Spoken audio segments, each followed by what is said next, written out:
Hello. आज इस video में मैं रिव्यू करूंगा योकोहामा का ब्लू अर्थ GT AE51। इसका साइज़ है 205/65 R16 जो स्टॉक लग के आता है SX मॉडल में। SXO में 17 इंचज़ आता है, ये SX में लग के आता है। तो मैंने जो साइज़ है वो स्टॉक ही रखा था। ये मेड इन इंडिया टायर है, ये मेड इन इंडिया वाला है। ये ब्लू अर्थ GT है। इससे पहले जो मैंने लगवाए थे वो ये है ब्लू अर्थ A। इनका मॉडल नंबर था ब्लू अर्थ AE50।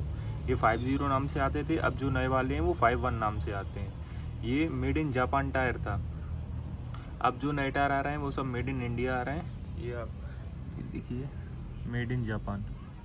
तो स्टार्टिंग में मैंने डलवाया था तो ये मेड इन जापान था। ये पर्टिकुलर टायर 65,000 किलोमीटर चल चुका है। इसका वियर एंड टीयर देखिए, ये लगभग ख़त्म ही है पूरा टायर। तो ये 65,000 की इसकी लाइफ आई है। 65 नहीं, 60 ही मान लो, 60 पे ही ख़त्म हो गया था। तो इसकी लाइफ 60,000 किलोमीटर आई है। 30,000 किलोमीटर आगे लगा रहा है, 30,000 किलोमीटर पीछे लगा रहा है। तो ओवरऑल अगर इसको आगे लगाते तो इसकी लाइफ 50,000 आती। तो ये मेड इन जापान वाला जो आता था ब्लू अर्थ A50, इसकी ओवरऑल मैं कहूँगा थोड़ी सी लाइफ कम थी। इसकी आप मैक्सिमम 50 से 60,000, मैं तो कहूँगा 50,000 ही लाइफ थी। लेकिन अब जो नए वाले आ रहे हैं ब्लू अर्थ GT, अब ये GT नाम से आ रहे हैं। AE51 मॉडल नंबर है, ये GT नाम से आ रहे हैं। पहले सिर्फ ब्लू अर्थ था, अब ये ब्लू अर्थ GT नाम से आने लगे हैं। और ये मेड इन इंडिया है, ये मेड इन इंडिया है। तो इनमें एक एडवांटेज ये हुआ है कि इनकी लाइफ अच्छी निकल के आई है compare to made in Japan वाली। जैसे कि ये 50,000 चल गया है, ये आप देख सकते हैं, ये 50,000 किलोमीटर चल गया है। और फिर भी अभी इसकी अगर लाइफ की बात करें तो अप्रोक्स 40% इसकी लाइफ बची हुई है। 40% के करीब इसकी अभी लाइफ बची हुई है 50,000 चलने के बाद। तो मैं मान के, और जबकि ये आगे लगे हुए हैं, वो 30,000 आगे लगे, 30,000 पीछे लगे, 60,000 में ख़त्म हो गए। लेकिन ये 50,000 किलोमीटर चल चुका है आगे। उसके बाद भी 30 से 40% लाइफ बची हुई है। तो इसकी लाइफ में कितनी भी कम अगर मान के चलूँ तो आराम से ये अगर आगे भी आप लगाते हैं तो 70,000 किलोमीटर ये आराम से निकाल देगा। तो इस पर्टिकुलर मॉडल GT वाले की लाइफ बहुत अच्छी है। इन दोनों में अगर डिफरेंस की बात करें तो सच कोई ज़्यादा डिफरेंस नहीं है। बस एक डिफरेंस लगा है कि इनमें जो पहले मैंने इससे पहले लिया था, ये चेंज हुए हैं वारंटी में। ये दोनों ही सेट चेंज हुए थे। इनमें क्या हल्का सा क्रैक आने लगा था, बहुत बारीक सी लाइन आने लगी थी। वो टायर क्रैक नहीं हो रहा था, ऊपर का जो रबड़ था उसमें हल्की सी लाइन आ रही थी। तो वो फिर अंडर वारंटी थे। इनकी वारंटी थी 3 साल थी और अनकंडीशनल वारंटी थी। तो वो 10,000 40,000 पे चेंज कराए थे। 50,000 किलोमीटर पे वो मैंने वारंटी में चेंज करा लिए। तो अब गाड़ी लगभग 90,000 चलने को हुई है। तो ये 40,000 किलोमीटर के आसपास ये टायर चल चुका है। मैं कहूँगा कि 40 से ज़्यादा ही चल चुका है। वो शायद 45,000 पे मैंने चेंज कराए थे। तो 40-45,000 किलोमीटर के आसपास ये आगे के चल चुके हैं, पीछे 65,000 के आसपास चल चुके हैं। तो अब मैं इसका एक पूरा आपको रिव्यू देता हूँ कि क्या डिफरेंस लगा ये 16 के बाद। ये 16 कोमो, इसमें मैंने टायर का जो साइज़ था वो सेम ही रखा है, 205/65। 215 नहीं लगाया, चौड़ाई वाला टायर नहीं लगाया था, क्योंकि उस टाइम पे इतना मुझे नॉलेज नहीं था। तो मैंने ये स्टॉक वाला ही रखा। तो इसका मैं बताता हूँ कि क्या क्या डिफरेंस इसमें मुझे लगा पर्टिकुलरली टायर चेंज करने के बाद। तो चलिए वीडियो स्टार्ट करते हैं।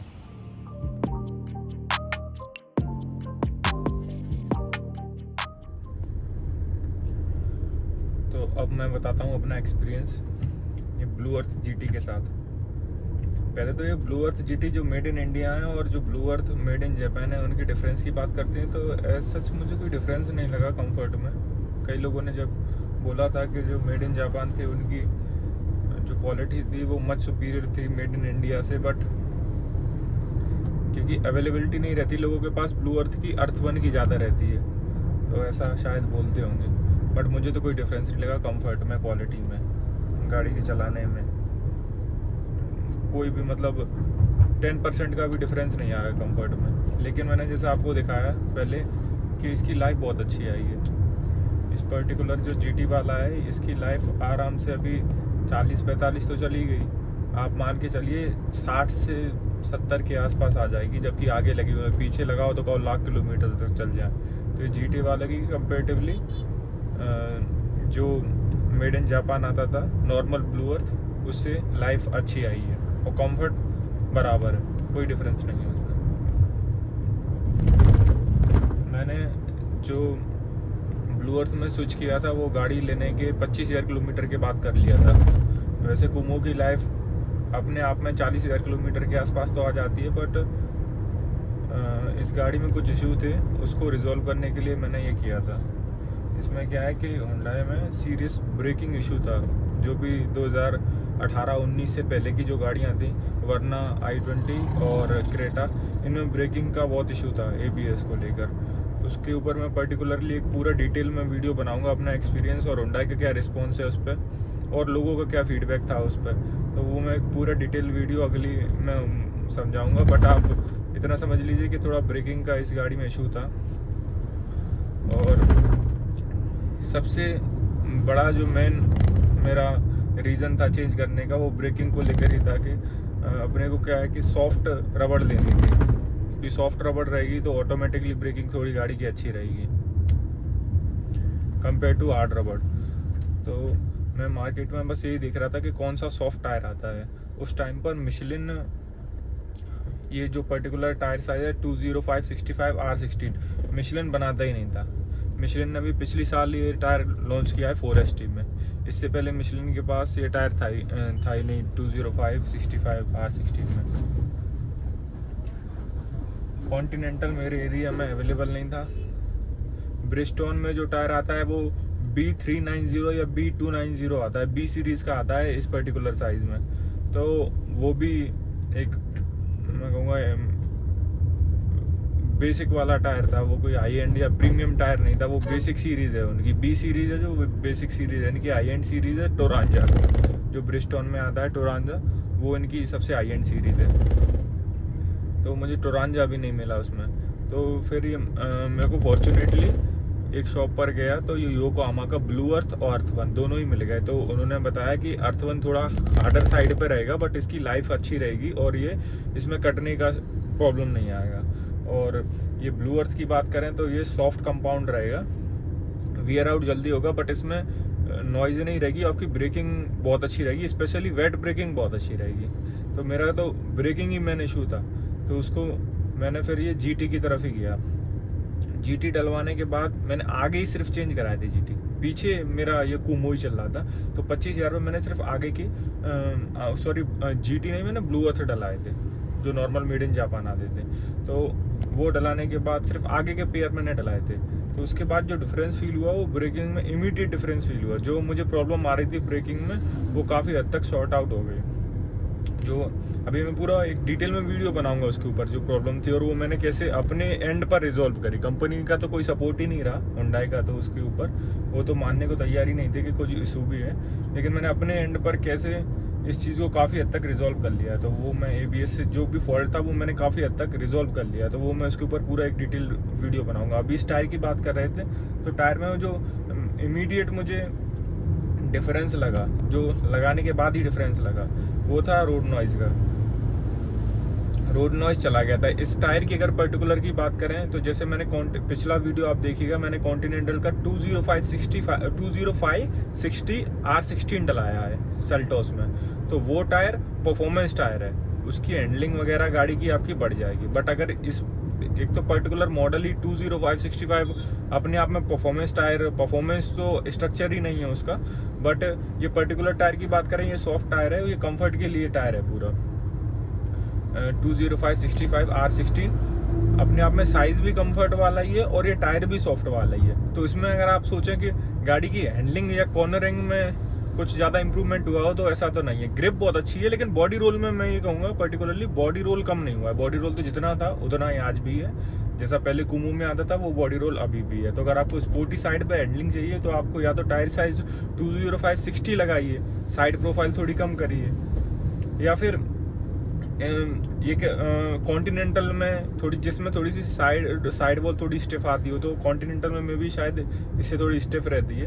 तो कॉन्टिनेंटल या फिर आप 215/60 लगाइए, 215/60 ही लगाइए अगर आपको थोड़ा सा इसका बॉडी रोल कम करना है तो, बट मैं ये बात करूँ इसमें बॉडी रोल तो कम नहीं हुआ है। सबसे पहली चीज़ तो ये है, बॉडी रोल उतना ही है। तो परफॉर्मेंस के लिए कोई कॉर्नरिंग के लिए देख रहा हो तो ये टायर नहीं है। इसकी ग्रिप बहुत अच्छी है, वो मैं आगे बताता हूँ इसके एडवांटेज में। तो सबसे पहला जो एडवांटेज है वो है बिल्कुल रोड जो इसकी नॉइज़ है वो ख़त्म गाड़ी की बिल्कुल। जो टायर की पहले नॉइज़ आती थी 100 की स्पीड पर, जब कंक्रीट वाले हाईवे पर चलते थे स्पेशली, तो जो आवाज़ आती थी वो आवाज़ पूरी तरीके से ख़त्म हो चुकी है। तो ये अब गाड़ी बहुत आराम से 120, 130, 140 की स्पीड में भी आप वॉल्यूम थोड़ा सा बढ़ा दीजिए इसका म्यूज़िक सिस्टम का, तो ये आराम से क्रूज़ करती रहती है। इसमें अब वो समस्या नहीं है कि पहले जो आवाज़ करती थी, आवाज़ की वजह से जो आपको स्पीड कम करनी पड़ती थी गाड़ी की, वो अब नहीं करनी। तो कहीं ना कहीं इसकी क्रूजिंग कैपेसिटी बढ़ गई है। ये टोटल टायर कंफर्ट और क्रूजिंग के लिए है। मैं इसका पर्पस बताऊं, ये स्पोर्ट के लिए नहीं है, ये डायनेमिक्स के लिए नहीं है, ये पूरा कंफर्ट और स्पोर्ट कंफर्ट और टूरिंग के लिए है। तो उसको पर्पस को ये बहुत अच्छे से सॉल्व करता है। इसका कंफर्ट बहुत अच्छा है, इसकी टूरिंग कैपेसिटी बहुत अच्छी है। तो आप गाड़ी को जहाँ 100 ये कूमो के साथ आप 80-90 चलाएंगे या उतने नॉइज, उससे भी कम नॉइज में आप 110, 120 कर सकते हैं इस गाड़ी में। तो इसकी क्रूजिंग बहुत अच्छी है। दूसरा क्या है कि क्रूजिंग के बाद इसका कंफर्ट, 65 साइड वॉल अपने आप में कंफर्टेबल है, बट ये टायर सॉफ्ट है, तो आपको सस्पेंशन का काम आपका कम से कम 25% तक का कम हो जाएगा। आपके सस्पेंशन पे काम 25% तक कम हो जाएगा। आपको झटके ये सब फील होते थे, ये जो इमीडिएट मुझे फ़र्क लगाने के बाद, इसको लगाने के बाद जो इमीडिएट फ़र्क लगा, एकदम राइड क्वालिटी स्मूथ हो गई। गाड़ी ओवरऑल स्मूथ हो गई, पूरी गाड़ी स्मूथ हो गई, लेकिन राइड क्वालिटी इतनी स्मूथ हो गई। छोटे मोटे जो रोड में अनइवन रोड रहती है, मैं कहूँगा गड्ढे नहीं, अनइवन रोड और जो पैचेज रहते हैं वो पता ही नहीं चलते। एयर सस्पेंशन जैसी फीलिंग आती थी, गाड़ी बस ऊपर से ग्लाइड कर जाती थी उनके, कोई भी झटका नहीं आता था, कुछ भी नहीं आता था। जो पहले रफनेस थी गाड़ी में, हर छोटे मोटे बम्प पे या अनइवन रोड पे जो आवाज़ आती थी वो पूरी तरीके से गाड़ी की ख़त्म हो गई। अनइवन नॉइज़ आती थी, थोड़ा सा भी अगर रोड बुरे कंडीशन में तो वो आवाज़ करता था टायर उसके ऊपर से निकलते, वो आवाज़ ख़त्म हो गई, सॉफ्टनेस आ गई और गाड़ी बिल्कुल स्मूथ चलने लगी। तो मैं ये कहूँगा स्मूथनेस बढ़ी, कंफर्ट बढ़ा। और अब आए स्टीयरिंग के ऊपर, स्टीयरिंग में फील बढ़ गया इससे, क्योंकि सॉफ्ट टायर है, कंफर्ट के लिए है। बट इससे एक चीज़ है, मैं कह रहा हूँ बॉडी रोल कम नहीं होगा। आप जब कट लगाएंगे तो बॉडी रोल तो आएगा गाड़ी में, बॉडी रोल की सोचें, लेकिन बॉडी रोल के अलावा ग्रिप में कोई कमी नहीं है। बॉडी रोल थोड़ा आएगा लेकिन ग्रिप में कोई कमी नहीं है। अगर आप ब्रेक लगाएं, ब्रेकिंग बहुत इंप्रूव हो गई गाड़ी की, बहुत ज़्यादा इंप्रूव हो गई गाड़ी। ब्रेकिंग वाली जो प्रॉब्लम थी वो लगभग सॉल्व हो गई मेरी, तो ब्रेकिंग इसकी इंप्रूव हुई। इसके बाद इसकी कॉर्नरिंग में ग्रिप बहुत अच्छी रही। बॉडी रोल था बट ग्रिप बहुत अच्छी थी। तो ओवरऑल मैं कहूँगा कंफर्ट में किसी को लगाना है ना, सबसे पहला जो इसका एडवांटेज है वो है कंफर्ट। सबसे कम नॉइज रहती है इसकी, और इसका टूरिंग कैपेसिटी बहुत अच्छा है। जब आवाज़ अगर कम करेगा टायर तो आपकी टूरिंग जो गाड़ी करेगी, वो जहाँ 90 कर रही थी वहाँ 110, 120 आप चला सकते हैं। बिल्कुल साइलेंट गाड़ी रहती है, तो सबसे साइलेंट है, कंफर्ट बहुत अच्छा है और ब्रेकिंग बहुत अच्छी है गाड़ी की। आप वेट में लगाइए, आप ड्राई में लगाइए, ब्रेकिंग इसकी बहुत ज़बरदस्त है इसके कंपेरिजन में। और हैंडलिंग भी कहीं ना कहीं उससे तो इम्प्रूव ही है, मतलब ऐसा नहीं है, हैंडलिंग में कहूँगा 40-50% इम्प्रूव है। बट बॉडी रोल बहुत ज़्यादा कम नहीं हुआ है, बॉडी रोल तो उतना ही रहेगा। अगर आपको बॉडी रोल कम करना है तो फिर 215-60 लगाइए, 215-60 में बॉडी रोल कम होगा। अब उसमें कंफर्ट 2-5% कम होता है या नहीं होता, वो तो मैं लगाने के बाद ही बता सकता हूँ इस पर्टिकुलर गाड़ी में। बट उससे बॉडी रोल तो आपका डेफिनेटली कम हो जाएगा उस प्रोफाइल से। तो ये टोटल कंफर्ट ओरिएंटेड टायर है इसकी। अब लाइफ भी अच्छी है, इसमें कंफर्ट भी अच्छा है, आवाज़ भी नहीं आती और ब्रेकिंग बहुत अच्छी है। मैं ये कहूँगा कि ब्रेकिंग बहुत अच्छी है। और कॉर्नरिंग में भी कॉन्फिडेंस तो आपका कहीं गाड़ी से जाता ही नहीं है, कॉन्फिडेंस तो इसमें बढ़ा ही है। मतलब कम से कम मैं कहूँगा गाड़ी का कॉन्फिडेंस 60-70% बढ़ गया, क्योंकि आपको पता है कि रोल जरूर आएगा बट ये गाड़ी अंडर स्टीयर या ओवर स्टीयर नहीं करेगी, गाड़ी कंट्रोल में रहेगी। तो ये गाड़ी जब से ये टायर लगाए इसका गाड़ी का कंट्रोलिंग बहुत अच्छी हो गई है। तो मैं बता रहा था कि इस गाड़ी की कंट्रोलिंग नॉट बाय डायनेमिक्स में नहीं कहूँगा, बॉडी रोल वगैरह रहेगा, बट ओवरऑल जो कंट्रोलिंग है ब्रेकिंग की या बात करें कॉर्नरिंग पे, तो गाड़ी कहीं भी स्किड नहीं करती है। आपको डर नहीं लगता कि यार स्किड करेगी या ऐसा कुछ। तो उस मामले में भी कंफर्ट में तो 10 on 10 है। और अगर मैं करूँ हैंडलिंग के मामले में, उसमें भी मैं 7 तो कम से कम कहूँगा इंटायर को। अब इनकी भी फॉल्ट नहीं है क्योंकि 65 प्रोफाइल है। शायद अगर मैं इसमें 205-60 डलाता तो हैंडलिंग भी इम्प्रूव हो जाती, बट 65 है तो थोड़ा सा बॉडी रोल तो रहेगा ही। लेकिन फिर भी मैं इसको 7 पॉइंट दूंगा कम से कम, क्योंकि ब्रेकिंग तो इम्प्रूव हुई है, ब्रेकिंग बहुत इम्प्रूव हुई है, ड्रास्टिकली इम्प्रूव हुई है। और गाड़ी का जो स्लिप होती थी पहले गाड़ी, वो स्लिप बिल्कुल ख़त्म हो गया है, अब गाड़ी स्लिप नहीं करती है। तो ब्रेकिंग इम्प्रूव है इसकी। और कॉर्नरिंग में मैं कहूँगा, कॉर्नरिंग में तो कोई फ़र्क नहीं है। बस कॉर्नरिंग में क्या है, स्टीयरिंग पे आपको कॉन्फिडेंस रहता है, बॉडी रोल लगेगा ही लेकिन कॉन्फिडेंस आपको पूरा रहेगा स्टीयरिंग पे, गाड़ी कहीं स्लाइड नहीं करेगी। तो उस लिहाज से इसका कहीं ना कहीं हैंडलिंग भी बढ़ी है इस टायर से। और लाइफ तो अच्छी है ही इसकी, GT वाला है जो उसकी 60 से 70 है। तो इस गाड़ी के हिसाब से ये प्रोफाइल भी परफेक्ट है। 205-65 वो परफेक्ट है क्योंकि कंफर्ट ओरिएंटेड कार है और कंफर्ट वाले ही टायर है। और दूसरा ये टायर भी परफेक्ट है। तो ये था मेरा रिव्यू योकोहामा के ब्लू अर्थ का। इसके बाद मैं अब रिव्यू बनाऊंगा, एक तो ये हुंडई का जो ABS का इशू था, जो इन्होंने कभी माना नहीं और इनकी बहुत घटिया सर्विस रही उसको लेकर, तो एक तो मैं उसके ऊपर रिव्यू बनाऊंगा। दूसरा मैं ब्रेम्बो ब्रेक्स के ऊपर रिव्यू बनाऊंगा। इस गाड़ी में मैं ब्रेम्बो के ब्रेक पैड यूज़ कर रहा हूँ, सेरेमिक वाले। तो अगला वीडियो अब मैं ब्रेम्बो ब्रेक पैड और इसके ABS के बारे में बनाऊंगा। तो थैंक यू। ये वीडियो आपको अच्छा लगा हो तो प्लीज़ लाइक करिए, चैनल को सब्सक्राइब करिए। मैं कोशिश करूँगा कि रेगुलर कुछ ना कुछ डालता ही रहूँ वीडियो। आपकी कोई भी क्वेरी है इस टायर को लेकर तो प्लीज़ आप कमेंट में कमेंट करिए, मैं आपको ज़रूर हेल्प करूँगा उसके बारे में। तो थैंक यू सो मच।